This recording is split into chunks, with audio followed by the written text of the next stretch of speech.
നമസ്കാരം. ഞാൻ Rajalakshmi Pillai, regional centre കൊച്ചിയിൽ നിന്ന് BHIC 131 തുടങ്ങുകയാണ്. ഇന്ന് നമ്മൾ 3 ചാപ്റ്റേഴ്സ് BHIC 131-ൻ്റെ യൂണിറ്റ് 1, യൂണിറ്റ് 2 ആൻഡ് യൂണിറ്റ് 3 ആയിരിക്കും ഡിസ്കസ് ചെയ്യുന്നത്.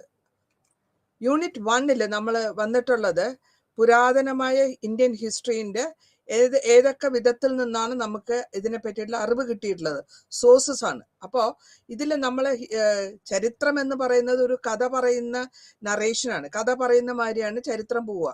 അപ്പോൾ പഴയ കാലത്ത് നമ്മളുടെ ഇന്ത്യയിൽ എങ്ങനെയായിരുന്നു എന്നുള്ളതിനെ പറ്റിയുള്ളതാണ്. എവിടെ നിന്ന് നമുക്ക് ഇതിനെ പറ്റിയുള്ള അറിവുകൾ സമ്പാദിച്ചു. ആ അറിവുകൾ മുഴുവനും ഒന്ന് ആർക്കിയോളജി ഡിപ്പാർട്ട്മെന്റിന്റെ വഴി കിട്ടുന്നതും, പിന്നെ ഒന്ന് നമുക്ക് എഴുത്തു മുഖാന്തരം ലിറ്റററി ആയിട്ട് കിട്ടുന്നത്. അതിന് എങ്ങനെയാന്ന് വെച്ചാൽ അതിൽ ഒരുപാട് സോഴ്സസ് ഉണ്ട്.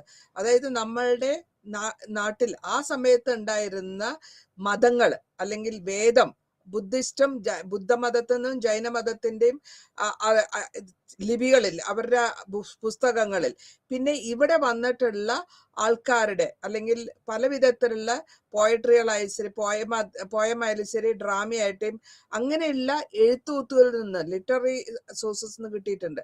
പിന്നെ നമുക്ക് പറയാൻ പറ്റുന്നത് ഈ നമ്മൾ പുരാതനമായ സാധനങ്ങളെ ആർക്കിയോളജി ഡിപ്പാർട്ട്മെന്റ് താഴെയുള്ള മണ്ണിൽ നിന്ന് കണ്ടുകിട്ടുന്ന അംശങ്ങൾ, കണ്ടുകിട്ടിയിട്ടുള്ള ഓരോ മോഡൽസും, അത് പോട്ടറി ആയാലും ശരി, മൺകുടമായാലും ശരി, ഒരു രൂപമായാലും ശരി, എന്തായാലും ശരി, എല്ലാം ഈ സംഭവങ്ങളൊക്കെ നടക്കുന്നത് വളരെ പഴയതാണ്. അതായത് ഇതൊക്കെ വന്നിട്ട് നമ്മൾ പുരാതന ശിലായുഗം എന്ന് പറയും. ശിലായുഗം 1.5-2 ബില്യൺ ഇയേഴ്സിൽ ബാക്കിൽ ഉണ്ടാകാണ്. അതുകൊണ്ട് അതാണ് നമ്മൾ പറയുന്നത്. ഇവിടെ നമ്മൾ ഈ കിട്ടിയിട്ടുള്ള, അതായത് നമുക്ക് കിട്ടിയിട്ടുള്ള സാധനങ്ങൾ അല്ലെങ്കിൽ ഏത് വിധത്തിൽ 2 തരമായിട്ട് നമ്മൾ പറയുന്നു. ഒന്ന് താളപത്ര അല്ലെങ്കിൽ pillars, rock plate, pot shirts, അതായത് കുടം, അല്ലെങ്കിൽ താഴെ കിട്ടിയിട്ടുള്ള എന്താ മണ്ണ് നമ്മൾ പുതച്ചെടുക്കുമ്പോൾ അല്ലെങ്കിൽ മണ്ണിൽ നിന്ന് കിട്ടുന്ന സാധനങ്ങളാണ് ഇതൊക്കെ. നമ്മൾ താളിപത്രം എന്നൊക്കെ പറയുമ്പോഴത്തേക്ക് ഓല ഗ്രന്ഥങ്ങൾ, അതേമാതിരി കെട്ടിടങ്ങളിലും റോക്കിലും കല്ലിൽ എഴുതുക അല്ലെങ്കിൽ കോപ്പർ പ്ലേറ്റിൽ എഴുതിയിട്ടുള്ള ശകലങ്ങളാണ് ഇതൊക്കെ. അപ്പൊ ഇതൊക്കെ നമുക്ക് 2 വിധത്തിൽ നമ്മൾ അതിനെ ഡിവൈഡ് ചെയ്യുന്നു. ഒന്ന് കയ്യെഴുത്ത് മുഖാന്തരം, മാൻസ്ക്രിപ്റ്റ് എന്ന് പറയും, എഴുതിയിട്ടുള്ള ഓലഗ്രന്ഥങ്ങളിൽ എഴുതിയിട്ടുള്ളത്. പിന്നെ ഒന്ന് നമ്മളെ കല്ലിൽ കൊത്തിവെച്ചിട്ടുള്ള ശിലകൾ ചില സ്ഥലങ്ങളിലൊക്കെ കല്ലിൽ കൊത്തിവെച്ചിട്ടുണ്ടാവും, ഇൻസ്ക്രിപ്ഷൻ. പിന്നെ വരുന്നത് പബ്ലിഷ് ചെയ്തിട്ടുള്ള മെറ്റീരിയൽസ് ആണ്, അല്ലെങ്കിൽ കുറച്ചു കാലം ശേഷം പല വിധത്തിലുള്ള ലിപികൾ ഉണ്ടാവുന്നു, ലിപികളിൽ കൂടി പുസ്തകങ്ങളായിട്ട് മെറ്റീരിയൽസ് ഉണ്ടാക്കുന്നു. പിന്നെ വരുന്നത് നമ്മൾ പറയുന്നത് സെക്കൻഡറി സോഴ്സ് എന്ന്, അല്ലെങ്കിൽ 2ാമത്തെ വിധത്തിൽ പറയുന്നത് എല്ലാ ഹിസ്റ്റോറിയൻസും, ചരിത്രകാരന്മാർ എഴുതിയിട്ടുള്ള ബുക്കും അവർ എഴുതിയിട്ടുള്ള ആർട്ടിക്കിൾസ് എന്നുള്ള ജ്ഞാനമാണ് നമ്മൾക്ക് 2ാമത്തെ ഡിവിഷനായിട്ട് വരുന്നത്. അടുത്തതായിട്ട് വരുന്നത് നമ്മള് വേദം ലിറ്ററേച്ചർ. വേദ എന്ന് പറയുമ്പോൾ തന്നെ സാൻസ്ക്രിറ്റ് എന്നുള്ള വേർഡാണ് സാൻസ്ക്രിറ്റിൽ നിന്ന് വാക്കാണ് വേദം എന്ന് വെച്ചാൽ മനസ്സിലാക്കുക, നോളേജ്. അല്ലെങ്കിൽ ശ്രുതി എന്ന് വെച്ചാൽ വേദം അർത്ഥം അറിവ്, ശ്രുതി എന്ന് പറയുമ്പോൾ കേൾക്കുക. അക്കാലത്ത് ഈ വേദജ്ഞാനം, നമ്മളുടെ പണ്ഡിതന്മാരൊക്കെ ശ്ലോകങ്ങൾ എഴുത്തായിട്ടില്ല, എല്ലാം കേട്ടിട്ടാണ്. ശ്ലോകങ്ങൾ കേട്ടാണ് അവർ പഠിക്കുന്നത്.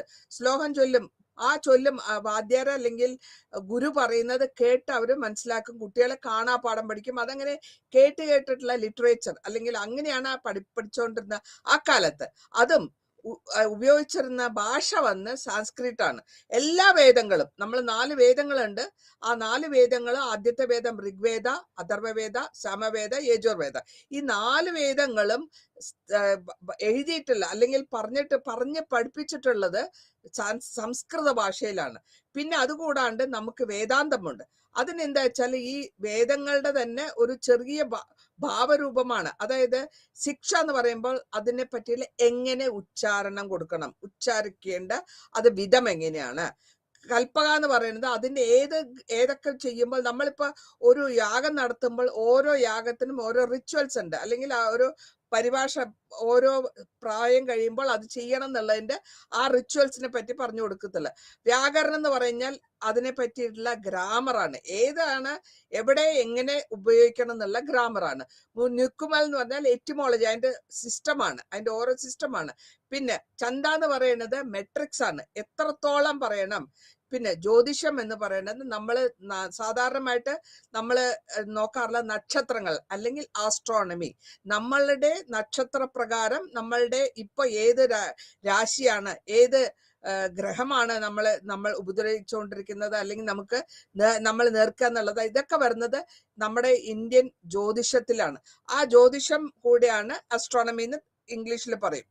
ഇനി ഇതിനു ശേഷം ഈ വേദിക് പീരീഡിന് ശേഷം പിന്നത്തെ പിന്നെ വരുന്നതാണ് നമ്മൾ ലേറ്റർ വേദിക് എന്ന് പറയും. ആ സമയത്ത് നമ്മള് പുസ്തകങ്ങൾ ഉണ്ടാക്കുന്നുണ്ട്. ആ പുസ്തകങ്ങളുടെ പേര് ബ്രാഹ്മണാസ്, അരണ്യകാസ്, ഉപനിഷത്സ് ആൻഡ് ഇതൊക്കെയാണ് ലേറ്റർ ആയിട്ടുള്ള പിന്നാലെ വേദങ്ങൾ 4 വേദങ്ങൾ, ആദ്യം 4 വേദങ്ങൾ ഉണ്ടാകുന്നു, അതിനുശേഷം വരുന്നതിനെയാണ് ലേറ്റർ വേദിക് അല്ലെങ്കിൽ പിന്നാലെയുള്ള വേദിക് എന്ന് പറഞ്ഞത്. ഈ ഉപനിഷത്സ് ബ്രാഹ്മണാസ് എന്ന് പറയുമ്പോഴത്തേക്കും എങ്ങനെയാണ് അതിൽ പറഞ്ഞിട്ടുള്ള എന്താ വെച്ചാൽ ഒരു ബലി എങ്ങനെ കൊടുക്കണം, സാക്രിഫൈസ് എങ്ങനെ കൊടുക്കണം, അല്ലെങ്കിൽ എന്തൊക്കെ സെറമോണീസ്. നമ്മള് 11 വയസ്സായ ബ്രാഹ്മിൻ ആൺകുട്ടികൾ ഉപനയനം ചെയ്യുമ്പോൾ ഒരു സാക്രിഫിഷ്യൽ ത്രെഡ് ഇടാറുണ്ട്, നൂലിടാറുണ്ട്. അതുമാതിരിയുള്ള എന്തൊക്കെ കാര്യങ്ങൾ എങ്ങനെ ചെയ്യണം എന്നുള്ളതിന്റെ സാരാംശമാണ് ഈ ബ്രാഹ്മണാസിൽ പറഞ്ഞിട്ടില്ല. അരണ്യകാസിൽ പറയുന്നത് ഓരോ വിധത്തിലും ഏതൊക്കെ ഡിസ്കഷൻസും എന്തൊക്കെ ചെയ്യണമോ, സാധാരണ പൂജ നടത്തുമ്പോൾ അല്ലെങ്കിൽ ഒരു യാഗം നടത്തുമ്പോൾ യാഗത്തിന് വേണ്ട ഏത് വേദമാണോ നമ്മൾ ഉപയോഗിക്കേണ്ടത്, അത് എങ്ങനെയാണ്, ഏത് ബലിയാണ് കൊടുക്കേണ്ടതെന്നൊക്കെയാണ് അരണ്യകാസിൽ പറഞ്ഞിട്ടുള്ളത്. പിന്നെ ഉപനിഷത്ത് എന്ന് പറഞ്ഞു കഴിഞ്ഞാൽ ഉപനിഷത്തിലെ 2 അർത്ഥം, 2 വാക്കുകൾ ചേർന്നാണ് ഉപനിഷത്ത് പറയാ. ഉപ മീൻസ് നിൽക്കുക, നിഷാദ് മീൻസ് ഇരിക്കുക, ടു സിറ്റ് ഡൗൺ. ഇത് രണ്ടും കൂടെ കേടുമിടാന്ന് പറഞ്ഞിട്ടുള്ള വാക്കുകളാണ് ഉപനിഷത്ത് എന്ന് പറയാ.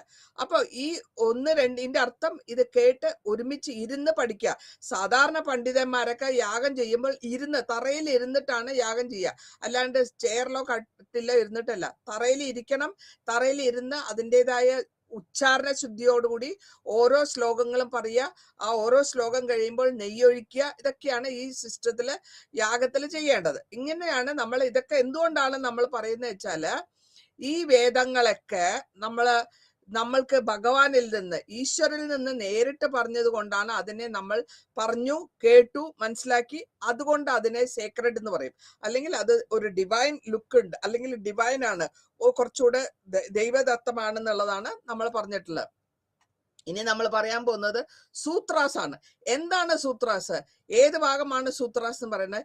സൂത്രാസിലാണ് പറയുന്നത് വേദിക്കിന് മുമ്പ്, പോസ്റ്റ് വേദിക്കിൽ വരുന്ന കാര്യങ്ങൾ പറയുന്നു. സ്മൃതി എന്ന് പറയുമ്പോൾ അതിനെ മെമ്മറിയിൽ കേട്ടിട്ട് മെമ്മറിയിൽ വെച്ച് മനസ്സിലാക്കുന്നു.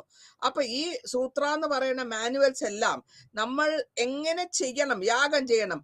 ഒരു രാജാവ് രാജ്ഞത്തിന്റെ അധികാരിയായിരിക്കും, പക്ഷെ രാജാവിനെ ഒരു യാഗത്തിലൊക്കെ മന്ത്രങ്ങൾക്ക് പറഞ്ഞു കൊടുക്കാൻ കുറെ പണ്ഡിതന്മാരുണ്ടാവും. ഇതിനൊക്കെ രാജാവിനെ എപ്പോഴും ഒരു പണ്ഡിതൻ, അതായത് ഈ റിലീജിയസ് ആയിട്ടുള്ള മതപരമായ ഒരു പണ്ഡിതനായിരിക്കും രാജാവിന് എന്ത് ചെയ്യാന്നൊക്കെ പറഞ്ഞു കൊടുക്കുന്നത്. സൗരാഷ്ട്ര എന്ന് പറയുമ്പോൾ എങ്ങനെയാണ് ഒരു യാഗം നടത്തേണ്ടത്. ഗ്രഹസൂത്ര എന്ന് പറഞ്ഞാൽ ഏതൊക്കെ വിധത്തിൽ നമ്മുടെ വീട്ടിൽ, ഇപ്പൊ നമ്മള് സാധാരണ ബ്രാഹ്മിൻസ് ചെയ്യാറുള്ളത്, ഉപനയനം കഴിഞ്ഞ കുട്ടികള് ഗായത്രി മന്ത്രം ജപിക്കണം എന്ന് പറയും. രാവിലെയും വൈകുന്നേരം സൂര്യൻ അസ്തമിക്കുമ്പോഴും സൂര്യന്റെ അതില് കുളിച്ച് ഗായത്രി മന്ത്രം ചൊല്ലുക. അത് ചെയ്യുന്നത് ഉപനയനം കഴിഞ്ഞ കുട്ടികൾ, 11 വയസ്സിൽ ഉപനയനം ചെയ്ത ആൺകുട്ടികൾ ചെയ്യണം, പെൺകുട്ടികൾക്കില്ല. അപ്പൊ അങ്ങനെയുള്ള കാര്യങ്ങൾ, സിമ്പിൾ സെറമോണീസ് എന്തൊക്കെയാണോ വീട്ടിൽ ചെയ്യേണ്ടത് അതാണ് ഗ്രഹസ്യ സൂത്രത്തിൽ പറഞ്ഞത്. ധർമ്മസൂത്രത്തിൽ പറഞ്ഞിട്ടുള്ള എന്താ വെച്ചാൽ ഒരു രാജാവ് ഏത് വിധത്തിൽ ആ രാജ്യത്തിനെ കൊണ്ടുപോകണം, ധർമ്മം എങ്ങനെ കൊണ്ടുപോകണം, എങ്ങനെയായിരിക്കണം ആൾക്കാരെ ലോ പണിഷ്മെന്റ് അല്ലെങ്കിൽ എന്തെങ്കിലും ഒരു തെറ്റ് ചെയ്താൽ, അതുകൊണ്ടാണ് ശ്രീരാമന് നാട്ടിലുള്ള ആൾക്കാർ പറഞ്ഞു കേട്ടിട്ട് അങ്ങേരെ ഭാര്യനെ കൊണ്ടുപോയി ഉപേക്ഷിച്ചത്. കാരണം രാജാവായാലും ധർമ്മം തെറ്റിക്കാൻ പാടില്ല എന്നുള്ള ആ ഒരൊറ്റ ബിലീഫാണ്. അടുത്ത് നമ്മൾ പറയുന്നത് പോസ്റ്റ് സൂത്രാസിനെ പറ്റിയാണ്. ഇവിടെ എന്താ വെച്ചാൽ ഓരോ പോസ്റ്റ് ഈ സൂത്രാസ് സ്മൃതി ഞാൻ നേരത്തെ പറഞ്ഞു കേട്ടിട്ടുള്ളത് 3ആയിട്ട് തരംതിരിച്ചിട്ടുണ്ട്. ഒന്ന് മനുസ്മൃതി, ഒന്ന് നാരദ സ്മൃതി, ഒന്ന് യവന വാക്യ സ്മൃതി. ഇതൊക്കെ എഴുതി കൂട്ടിയിട്ടില്ലെങ്കിൽ അല്ലെങ്കിൽ ഇതൊക്കെ 2000 ബിഫോർ വർഷത്തിന് തൊണ്ടയും ആ സമയത്താണ് ഇത് കാലഘട്ടങ്ങളിലാണ് ഇത് ഉണ്ടാക്കിയിട്ടുള്ളത്.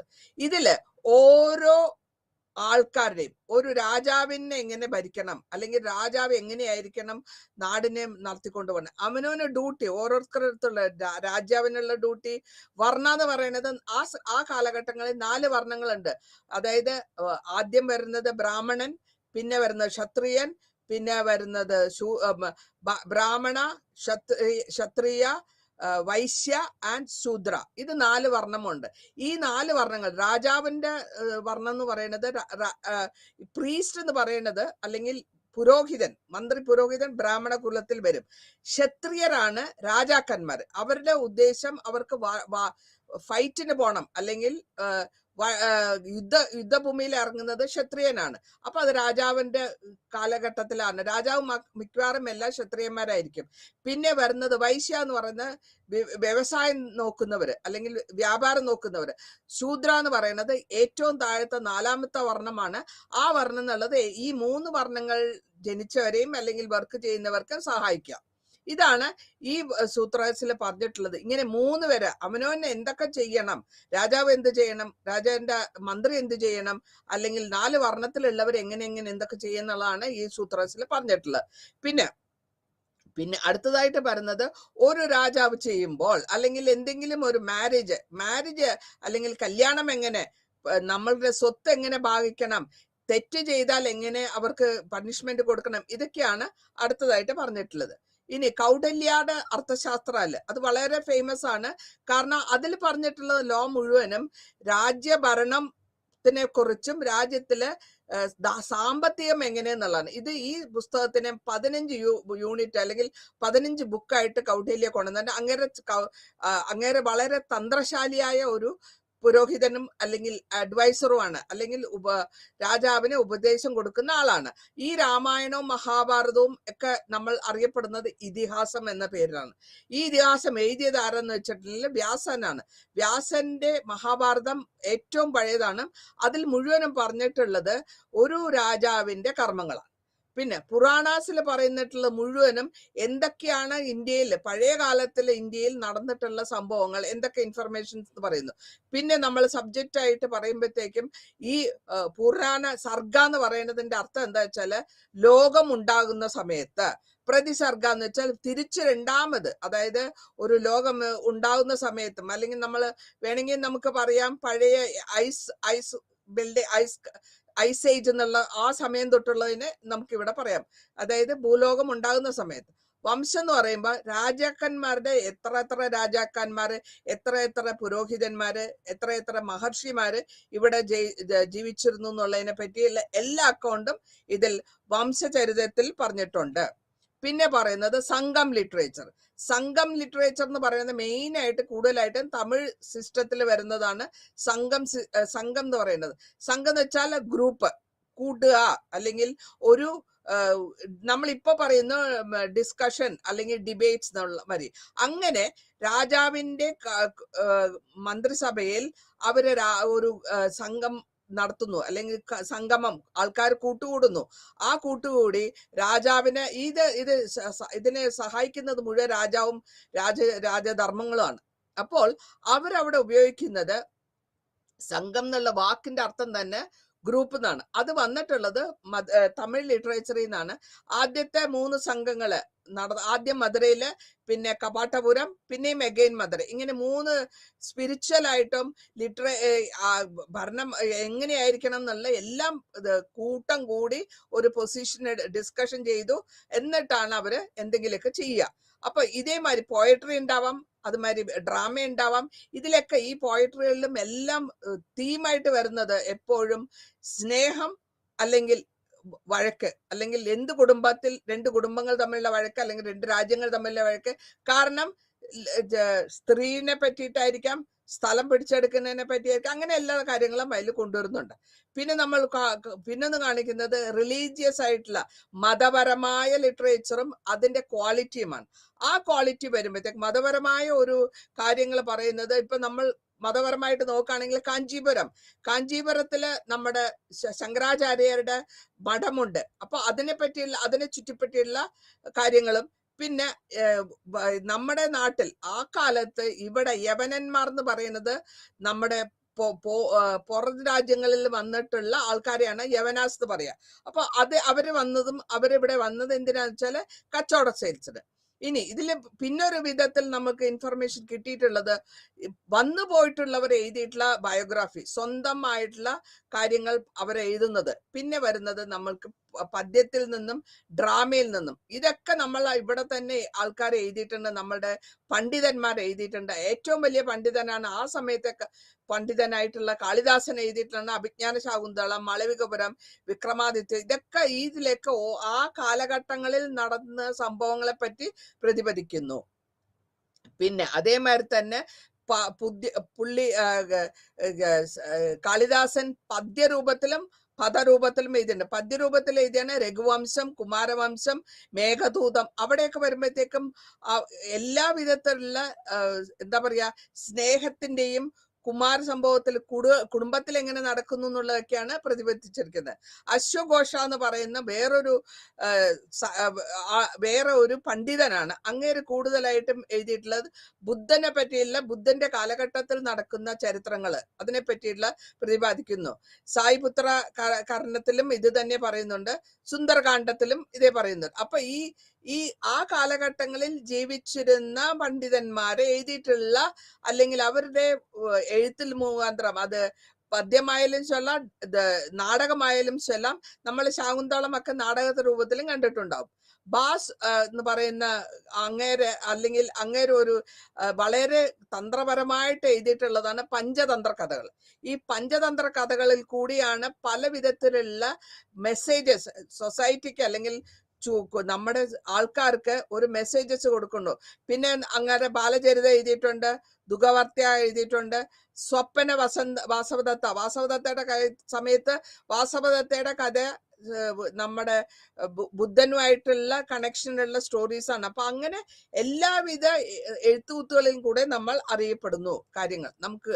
പിന്നെ അടുത്തതായിട്ട് നമ്മൾ നോക്കാൻ പോകുന്നത് ബുദ്ധന്റെ ലിറ്ററേച്ചർ, അല്ലെങ്കിൽ ബുദ്ധന്റെ കാലഘട്ടത്തിൽ സാൻസ്ക്രിറ്റിലും എങ്ങനെ എന്തൊക്കെ എഴുതിയിട്ടുണ്ടായിരുന്നോ, അല്ലെങ്കിൽ ബുദ്ധൻ ജീവിച്ചിരുന്ന സമയത്ത് ബുദ്ധൻ ഉപയോഗിച്ചിരുന്ന ലാംഗ്വേജ് വളരെ കോമൺ ആയിട്ടുള്ള ലാംഗ്വേജ്, സാൻസ്ക്രിറ്റ് അല്ല. കാരണം അങ്ങേര് അത് ഉപയോഗിക്കാൻ കാരണം ബ്രാഹ്മിൻസിന് സാൻസ്ക്രിറ്റ് അറിയാം, നോൺ ബ്രാഹ്മിൻസിന് സാൻസ്ക്രിറ്റ് അറിയില്ല. അപ്പോൾ ആ ഭാഷയിൽ പ്രബന്ധം അല്ലെങ്കിൽ പ്രഭാഷണം ചെയ്താൽ മനസ്സിലായില്ലെങ്കിലോ എന്ന് വിചാരിച്ചിട്ട് ആ ഭാഷ, അതായത് എല്ലാ കോമൺ സാധാരണക്കാർക്ക് മനസ്സിലാവുന്ന ഭാഷയാണ് പാലിയും പ്രകാത്തും. ഇത് 2 ലാംഗ്വേജ് ആണ് ബുദ്ധന്റെ കാലഘട്ടങ്ങളിൽ പ്രഭാഷണം ചെയ്യാൻ ഉപയോഗിച്ചിരുന്നതും എഴുതാൻ ഉപയോഗിച്ചിരുന്നു.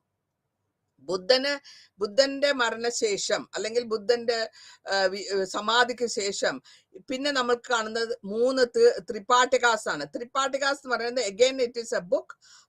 ആ ബുക്കിൽ അതുമാതിരിയുള്ള എഴുത്തുകുത്തിൽ അവർ ഉപയോഗിച്ചിരുന്ന ലാംഗ്വേജ് അങ്ങേരുടെ മരണശേഷം നമ്മൾ കാണുന്നുണ്ട്. ബുദ്ധമതത്തിൽ 2ആയിട്ട് പിരിയുന്നുണ്ട്.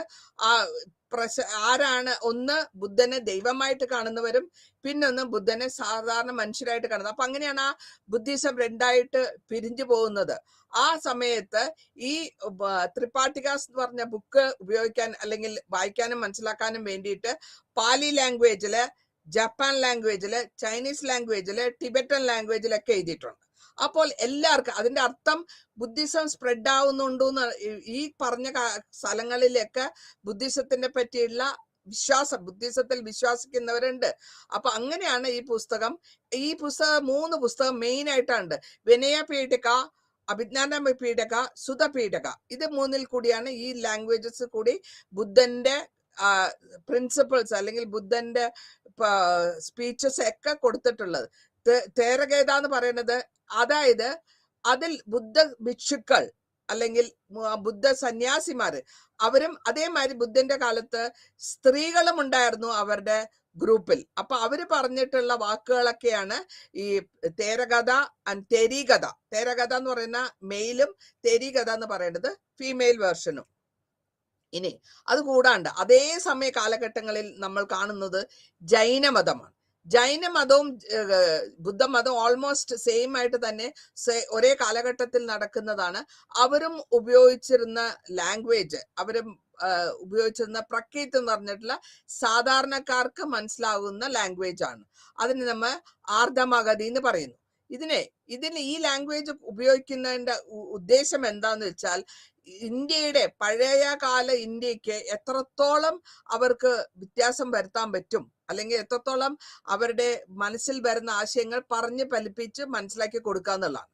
പിന്നെ ജൈനമതത്തില് നമ്മൾ ഒരു ഗ്രൂപ്പായിട്ട് മാറി വരുന്നുണ്ട്, ദിഗംബരാസും അവരും ശ്വേതാംബരാസും. ഇവർ രണ്ടുപേരും രണ്ട് വിധത്തിലുള്ള ലാംഗ്വേജ് ആണ് ഉപയോഗിക്കുന്നത്. മഹാവീരന്റെ അല്ലെങ്കിൽ ജൈനമത സ്ഥാപകൻ മഹാവീരന്റെ ഉപദേശങ്ങളെല്ലാം 14 പൂർവാസില് കമ്പൈൽ ചെയ്ത് അല്ലെങ്കിൽ ഒരുമിച്ച് കൺസോൾഡേറ്റ് ചെയ്തിട്ട് 14 പൂർവാസിൽ കൊണ്ടുവന്നിട്ടുണ്ട്. ഇനി നമ്മൾ അടുത്തതായിട്ട് നമ്മൾ ഇത്രയും നേരം പുസ്തകങ്ങളുടെ അല്ലെങ്കിൽ സംഭാഷണങ്ങൾ. ഇനി ആർക്കിയോളജിക്കൽ എന്ന് വെച്ചാൽ പുരാതന വസ്തുക്കളിൽ നിന്നും കിട്ടുന്ന അറിവ്. ആ പുരാതന വസ്തുക്കൾ എവിടെയാന്ന് വെച്ചാൽ നമ്മൾ മണ്ണിനടിയിൽ പോയിട്ടുള്ള സാധനങ്ങൾ ആർക്കിയോളജി ഡിപ്പാർട്ട്മെന്റ് അത് എടുക്കുമ്പോൾ ഈ സാമീപ്യം ഒരേമാതിരിയുള്ള സാധനങ്ങൾ ഒരേ സ്ഥലത്ത് കണ്ടുപിടിക്കുന്നു. അതിന് ഒരുപാട് സാധനങ്ങൾ ആർക്കിയോളജിക്കൽ ഡിപ്പാർട്ട്മെന്റ് കണ്ടുപിടിച്ചിട്ടുണ്ട്. ആ സാധനങ്ങൾ എല്ലാം ഒരേ കാലഘട്ടത്തിൽ പല സ്ഥലത്തും കണ്ടുന്നു. അപ്പോൾ ഇവിടെ നമ്മൾ കാണാൻ പറ്റുന്നത് പുരാതന ഗവേഷണങ്ങളും പുരാതനമായിട്ടുള്ള എക്സ്കവേഷൻസ് അല്ലെങ്കിൽ മണ്ണ് മാറ്റി അതെടുക്കുക. അത് രണ്ട് വിധത്തിലുണ്ട്. ഒന്ന് ഇങ്ങനെ വെർട്ടിക്കലായിട്ട് കൊടുക്കും, ഒന്ന് ഹൊറിസോണ്ടലായിട്ട് എടുക്കും. അപ്പൊ എങ്ങനെയാന്ന് വെച്ചാൽ ഓരോ കാലഘട്ടം കഴിയുമ്പോഴും ഏറ്റവും താഴെയുള്ളതാണ് നമ്മൾ ഫസ്റ്റ് എന്ന് പറയാം, ഏറ്റവും മുകളിലുള്ളതിനാണ് നമ്മൾ ലാസ്റ്റ് എന്ന് പറയാം. അതായത് ഓരോ ലെയർ മണ്ണ് മാന്തി എടുക്കുമ്പോൾ ഓരോ ലെയറിൽ വരുന്ന കിട്ടുന്നതാണ്. അങ്ങനെയാണ് നമ്മൾ മോഹൻജദാരോയിലും താഴെ പോകുമ്പോൾ നമ്മൾ നല്ല ടൗൺ പ്ലാനിങ് കണ്ടുപിടിച്ചത്.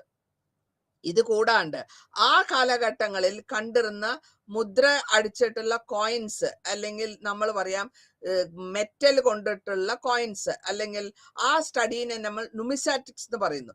കാരണം ഇതില് നമ്മൾ നോട്ടല്ല, അന്നത്തെ കാലത്ത് പേപ്പർ വന്നിട്ടില്ല. അപ്പോ മുദ്രപ്പവൻ നമ്മൾ പഴയ കാലത്ത് കേരളത്തിലുണ്ടായിരുന്നു, 4 അണ 5 പൈസ എന്നുള്ള കോയിന്.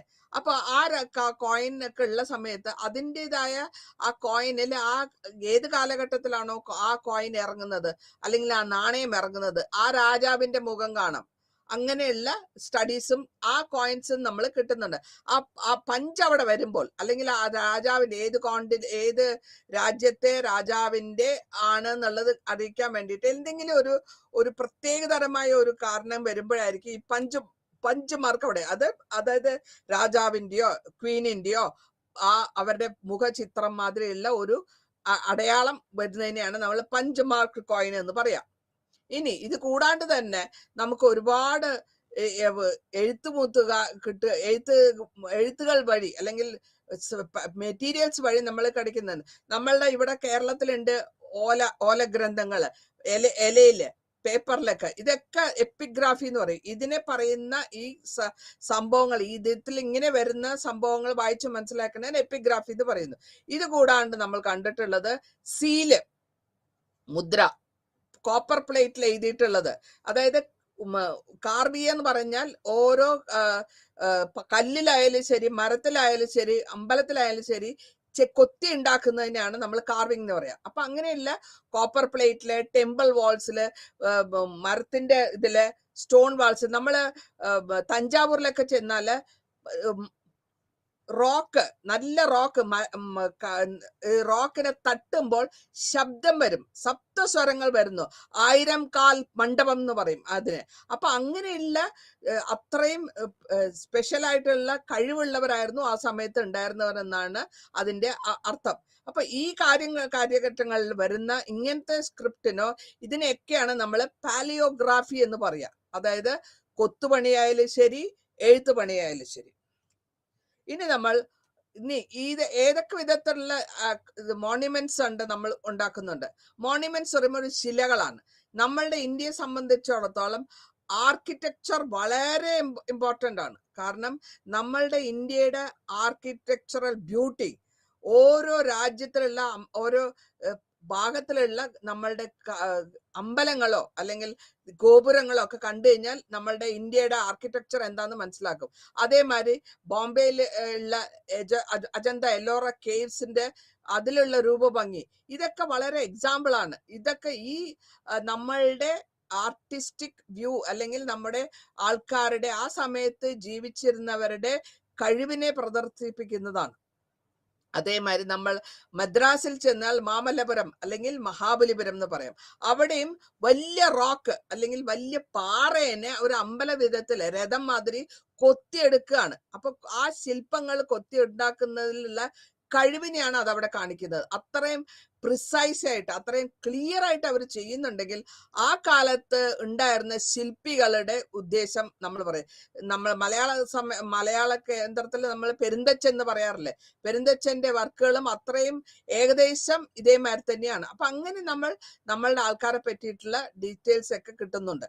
കൂടാണ്ട് നമുക്ക് കിട്ടാൻ അതൊക്കെ മോണ്യുമെന്റ്സ് എന്ന് പറയാം. അല്ലെങ്കിൽ അത് നമ്മളുടെ ഒരു ഇന്ത്യ എന്ന് പറയുമ്പോൾ അജന്ത എല്ലോറ കേവിനെ പറ്റി എല്ലാവർക്കും ഹോൾ വേൾഡിന് ലോകം മുഴുവൻ അറിയാവുന്ന കാര്യങ്ങളാണ്.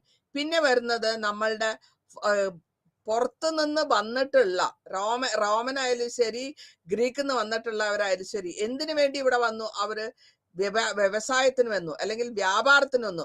ആ വ്യാപാരത്തിന് വന്ന ആൾക്കാര്, പല ആൾക്കാര്, പിന്നെ പല തക്ഷശീല എന്നുള്ള പല യൂണിവേഴ്സിറ്റീസ് ആ സമയത്ത് ഉണ്ടായിരുന്നു. അവിടെയൊക്കെ അവിടെയൊക്കെ പോവാനും അതിനെപ്പറ്റി അറിയാനും പല വിധത്തിലുള്ള ടീച്ചേഴ്സ്, ഇവരൊക്കെ ടീച്ചേഴ്സ് അല്ലെങ്കിൽ അവിടെ നിന്ന് പല രാജ്യത്തു നിന്നുള്ള ദൂതന്മാരാണ്. മെഗസ്തനിസ്, ഫാഹയാൻ, ഹ്യുനാൻസാങ്, ഡാരിയസ്, ഹീറോഡോട്ടസ്, ഇവരൊക്കെ വന്നു നമ്മളുടെ ഇന്ത്യൻ കൾച്ചറെ പറ്റി, ഇന്ത്യന്റെ വ്യവഹാരങ്ങളെ പറ്റിയും വിചാരങ്ങളെ പറ്റിയും അറിയാനും നേരിൽ കണ്ട് മനസ്സിലാക്കാനും വന്നിട്ടുള്ളതാണ്. അതൊക്കെ നമ്മൾ ഇനി ബാക്കിയുള്ള കാര്യങ്ങൾ നമ്മൾ അടുത്ത യൂണിറ്റിൽ പ്രതിപാദിക്കുന്നതായിരിക്കും. അടുത്ത യൂണിറ്റ് എന്ന് പറയുന്നത് ഇതിന്റെ തന്നെ കണ്ടിന്യൂഷൻ ആണ്. ആർക്കിയോളജിന്റെ സോഴ്സ് എങ്ങനെയായിരിക്കും, ഈ സോഴ്സസിനെ എവിടെ കണ്ടു, അതാണ് ഹിസ്റ്ററിയും ആർക്കിയോളജിയും തമ്മിലുള്ള ഒരു ബന്ധം. ഈ റീകൺസ്ട്രക്ഷൻ എന്ന് പറയുമ്പോൾ ഇത് ഈ കാലഘട്ടത്തിൽ ഏത് സ്ഥലത്ത് ഉണ്ടായിരുന്നു എന്ന് അറിയണം. അപ്പൊ അതിനെയാണ് നമ്മൾ ആർക്കിയോളജിക്കൽ സൈറ്റ് എന്ന് പറയാം, അല്ലെങ്കിൽ സ്ഥാനം.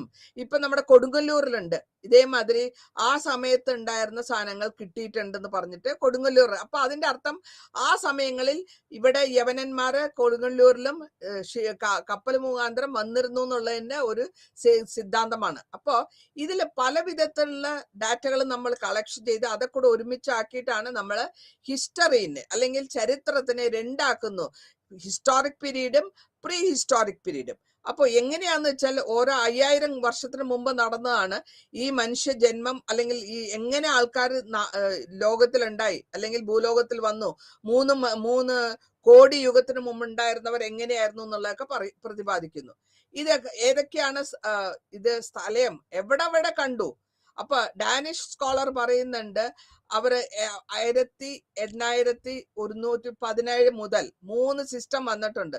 ആ 3 സിസ്റ്റം എന്തൊക്കെയാന്ന് വെച്ചാൽ ശിലായുഗം, പിന്നെ ബ്രോൺസ് ഏജ്, പിന്നെ വരുന്നത് അയൺ ഏജ്. ഈ 3 യുഗത്തിൽ കൂടെയാണ് നമ്മൾ കംപ്ലീറ്റ് ആയിട്ടുള്ള ഇൻഫർമേഷൻസ് അല്ലെങ്കിൽ നമുക്ക് വേണ്ട ആർക്കിയോളജിക്കൽ കാര്യങ്ങൾ നമ്മൾ കിട്ടുന്നതും നമ്മൾ അതിനെ വിശകലനം ചെയ്തിട്ടാണ് മനസ്സിലാക്കുന്നത്. എങ്ങനെ വിശകലനം ചെയ്യുന്നു? ആ സമയത്ത് ആർക്കിയോളജിക്കൽ ഡിപ്പാർട്ട്മെന്റ് സ്റ്റഡി എടുക്കുന്ന ഓരോ സ്ഥാനത്തിനെയും അവര് ആ സ്ഥാനങ്ങളിലെ വളരെ വിശദമായിട്ട് മനസ്സിലാക്കി അതിനെപ്പറ്റി റിസർച്ച് ചെയ്ത് അത് ഒരു മനുഷ്യന്റെ എല്ലായാലും വിരോധമില്ല, ഒരു ഫോസിൽ പ്ലാന്റ് ഫോസിൽ ആയാലും വിരോധമില്ല, അല്ലെങ്കിൽ എന്തെങ്കിലും മണ്ണ് സെഡിമെന്റ്സ് എന്തൊക്കെ കിട്ടുന്നു അതൊക്കെ എടുത്തിട്ട് അതുകൊണ്ട് എങ്ങനത്തെ ആഹാരങ്ങൾ ഉണ്ടാക്കിയിരുന്നു, എന്തൊക്കെ വിധത്തിൽ നമ്മൾ ജീവിച്ചു എന്നുള്ളതൊക്കെ അത് നമ്മൾ വിശകലനം ചെയ്ത് മനസ്സിലാക്കുന്നു ഈ ചരിത്രകാരന്മാർ. പിന്നെ ഇത് ഏത് സ്ഥലത്തുണ്ടായിരുന്നു, ആർട്ടിഫാക്ട്സും അതേമാതിരി ഈവൻ ഇത് കാര്യങ്ങളൊക്കെ ഓരോരോ സ്ഥലമുണ്ട്. ഇപ്പൊ നമ്മൾ പറയുന്നു ആദ്യകാലഘട്ടത്തിൽ സിന്ധ് ഹരിയാർ അല്ലെങ്കിൽ നമ്മൾ ഹരപ്പൻ കൾച്ചർ, അതായത് സിന്ധു നദി തടക ഹിസ്റ്ററി അല്ലെങ്കിൽ ഇൻഡസ് വാലി സിവിലൈസേഷൻ, ഇതൊക്കെ നമ്മൾ സാധാരണ കാണാറുള്ളത് ഒരു സിവിലൈസേഷൻ ഡെവലപ്പ് ആവുന്നത് എപ്പോഴും നദീതീരത്തായിരിക്കും. കാരണം അവിടെ വെള്ളം കിട്ടുന്നുണ്ട്, അവർക്ക് അഗ്രികൾച്ചർ ചെയ്യാൻ പറ്റും. അങ്ങനെയാണ് അവിടെ മനുഷ്യന്മാർ സെറ്റിൽ ആവുന്നത്. ഇതിനെ പറ്റിയൊക്കെ നമ്മൾ ഡീറ്റെയിൽ ആയിട്ട് പഠിക്കുന്നുണ്ട്. ആ പ്രോസസ്സാണ് നമ്മളിപ്പോൾ വരുന്നത്, ആ പ്രോസസ്സിലേക്ക് മാത്രമാണ്. അപ്പോൾ നമ്മൾ എന്തുകൊണ്ടാണ് ഇങ്ങനത്തെ ആക്ടിവിറ്റി, ഏത് വിധത്തിൽ അവർ ജീവിച്ചിരുന്നു, എന്തൊക്കെ അവർ ഉപയോഗിച്ചിരുന്നു, എങ്ങനെ അവരുടെ സാധനങ്ങളൊക്കെ അല്ലെങ്കിൽ ഡിസ്പോസൽ ചെയ്തിരുന്നു, ഏതൊക്കെ വിധത്തിലാണ് അവർ ചെയ്തിരുന്നു, മരിച്ചുപോയവരെ എങ്ങനെ ജീവിച്ചു, അല്ലെങ്കിൽ മരിച്ചുപോയവരെ അവരെങ്ങനെ ക്രീമിയേഷൻ ചെയ്തു, എല്ലാ കാര്യങ്ങളും നമ്മൾ വളരെ വിശദമായിട്ട് പഠിക്കുന്നതായിരിക്കും കുറച്ച് അടുത്ത ലെസണുകളിലെല്ലാം. ഇനി നമ്മുടെ ഇന്ത്യയില് നമ്മൾ ആർക്കിയോളജിക്കൽ ഡിപ്പാർട്ട്മെന്റില് 2 വിധത്തില് ഡിപ്പാർട്ട്മെന്റ് നടത്തുന്നുണ്ട്. അതായത് വിശകലനം ചെയ്യുന്നത് ആർക്കിയോളജിക്കൽ, ഒന്ന് മണ്ണിൽ കൂടെ എക്സ്പ്ലോറേഷൻ ചെയ്തിട്ട് എടുക്കുക, പിന്നൊന്ന് സർവേ നടത്തുക, പിന്നൊന്ന് എക്സ്കവേഷൻ, അതായത് എക്സ്കവേറ്റ് ചെയ്തെടുക്കുക, മണ്ണിൽ നിന്ന് എടുക്കുക, പൊതഞ്ഞു കിടക്കുന്ന അടിയിൽ കിടക്കുന്ന സാധനങ്ങളെ കണ്ടുപിടിച്ചെടുക്കുക. ആ കണ്ടുപിടിച്ചെടുക്കുമ്പോൾ അതിന് ഓരോ സൈറ്റില് അവര് എന്തെങ്കിലും ഒന്ന് കിട്ടുമ്പോൾ പിന്നെ അതിന് താഴെ പോയിട്ട് ഡിപ്പാർട്ട്മെന്റുകാർ കണ്ടുപിടിക്കുകയാണ്. അപ്പോൾ ഈ വിധത്തിൽ നമ്മൾ കണ്ടുപിടിച്ച് അതിന്റെ അകത്ത് കിട്ടുന്ന സാധനങ്ങളെ നമ്മൾ റിസർച്ച് ചെയ്ത് മനസ്സിലാക്കി ഇതും മെസൊപ്പൊട്ടോമിയയിലുണ്ടോ അല്ല ഈജിപ്തിലുണ്ടോ എന്നുള്ള ഒരു താരതമ്യപ്പെടുത്തിയിട്ടാണ് നമ്മൾ അതിന്റെ കാലഘട്ടം നിശ്ചയിക്കുന്നത്. ഇനി ഈ സൂപ്പർ ഇമ്പോസിഷൻ എന്ന് പറയും. അതെന്താന്ന് വെച്ചാല് ഓരോ മണ്ണിൽ, ജിയോളജി എന്ന് പറയുന്നത് മണ്ണാണ്, മണ്ണിൽ നിന്നും സ്ട്രാട്രാഫി എന്ന് പറയുന്നത് സ്ട്രാറ്റിഫിക്കേഷൻ പ്രോസസ്സാണ്. അതായത് ഒരു ശകലങ്ങൾ അല്ലെങ്കിൽ സെഡിമെന്റ്സ് ഇങ്ങനെ വരും, മേലെ ഒന്നിനു മേലെ ഒന്ന് വരുമ്പോൾ അതിനെയാണ് നമ്മൾ സ്ട്രേറ്റ എന്ന് പറയാം, ലേയേഴ്സ് ഓഫ് സ്ട്രാറ്റ എന്ന് പറയും. അല്ലെങ്കിൽ നമ്മൾ ഒരു മരം മുറിക്കുകയാണെങ്കിൽ ആ മരത്തിന് നമുക്ക് കാണാൻ പറ്റും, മരത്തിന്റെ നടുവിലുള്ള ഭാഗത്ത് നിന്ന് ഇങ്ങനെ ലെയറിലായിട്ടിട്ട് വട്ടത്തില് കാണാൻ പറ്റും മരത്തില്. അപ്പോ ഇങ്ങനെയുള്ള ലെയർ ഓരോ കാലഘട്ടങ്ങൾ, ഈവൻ നമ്മൾ ജോഗ്രഫിയിൽ പഠിക്കുന്നുണ്ട്, റോക്ക്, ലാവയിൽ നിന്ന് ഇറങ്ങുന്ന rock, Ignatius rock, sedimentary rock എന്നൊക്കെ പഠിച്ചിട്ട് നമ്മൾ അതിന്റെ രൂപഭാവം ഭേദഭാവം കണ്ടുപിടിക്കുന്നത് അങ്ങനെയാണ്. അതിന്റെ ഡെപ്പോസിറ്റ് ലെയർ അതിനാണ് സൂപ്പർ ഇമ്പോസിഷൻ എന്ന് പറയാ.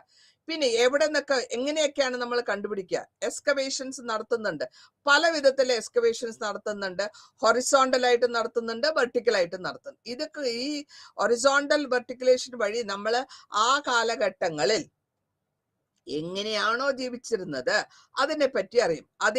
അതേ കണ്ടംപററി ആയിട്ടുള്ള കാലഘട്ടങ്ങളിൽ ഏതൊക്കെ ആക്ടിവിറ്റീസ്, എന്തൊക്കെ വിധത്തിലാണ് ആൾക്കാർ ജീവിച്ചിരുന്നത്, ഇതിനെ പറ്റിയൊക്കെ നമ്മൾ 2 വിധത്തിലും ഹൊറിസോണ്ടലായിട്ടും വെർട്ടിക്കലായിട്ടും നമ്മൾ എക്സ്കവേഷൻസ് ചെയ്ത് എങ്ങനെ ഈ ഓരോ സ്ഥലത്ത് ഡെപ്പോസിറ്റ് എങ്ങനെ വന്നു, അതിനുശേഷം എന്തുണ്ടായി, അപ്പൊ ഇതിനെപ്പറ്റി നമ്മൾ ആലോചിക്കും.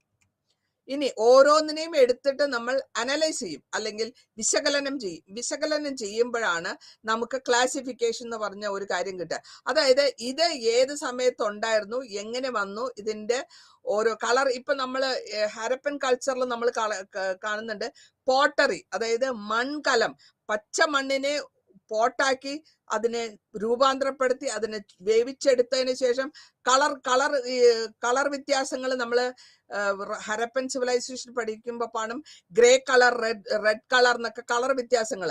അപ്പൊ ഓരോ കാലഘട്ടങ്ങളിൽ ക്ലാസിഫിക്കേഷൻ കൂടെ നമ്മൾ ഇതൊക്കെ മനസ്സിലാക്കുന്നു. കൂടാണ്ട് ആ സമയത്ത് കല്ലുകൊണ്ടുള്ള ആഭരണങ്ങൾ, സ്റ്റോൺസ് അല്ലെങ്കിൽ മെറ്റൽ ആയിട്ടുള്ള സബ്ജക്ട്സ്, ഈ സാധനങ്ങളൊക്കെ വെച്ചിട്ടുള്ള ആഭരണങ്ങളായിട്ടും അവർ ഉപയോഗിച്ചിരുന്ന സാധനങ്ങളെല്ലാം നമ്മൾ കണ്ടുപിടിച്ചതിന് ശേഷം നമ്മൾ അതിനെപ്പറ്റി വിശകലനം ചെയ്ത് അന്ന് അങ്ങനത്തെ ഉപയോഗിച്ചിരുന്നു എന്ന് നമ്മൾ മനസ്സിലാക്കുന്നു.